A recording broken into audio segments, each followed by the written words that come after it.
Hello everyone, very good evening.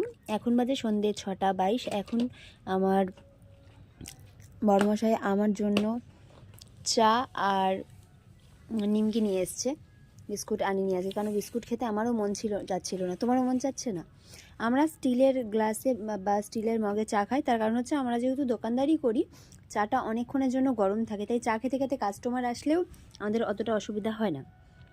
এবার ব্যাপারটা হচ্ছে, যেহেতু আমি এখন প্রেগনেন্ট, তো এই প্রচণ্ড ঠান্ডায় আমাকে যাতে বাইরে বেশিক্ষণ থাকতে না হয়, তাই বিকেলবেলা আমি যখন শোয়ার পর থেকে আমি ওই ঘরে থাকি, ওই ঘর থেকে এই ঘরে আসি, এ ঘরে এসে আমার কম্বলের নিচেই আমি থাকি। এখনও আছি এই যে কম্বলের নিচে বসে রয়েছি কাঁথা কম্বল মুড়ি দিয়ে।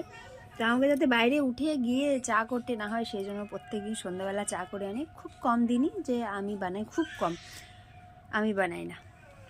Thank you.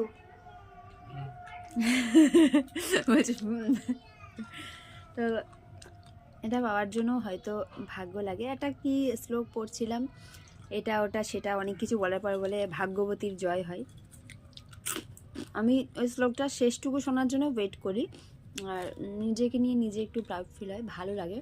এবার তাই বলে যে খারাপ ভালো মিশিয়ে, যেমন সংসার খারাপ ভালো মিশিয়ে সব কিছু, সবাই সবার ভালোটা যেভাবে মেনে নিচ্ছে খারাপটাও মেনে নেয়, আমিও সেরকম, আমার মধ্যেও খারাপ কিছু আছে, তার মধ্যেও আছে, মেনে নিচ্ছি।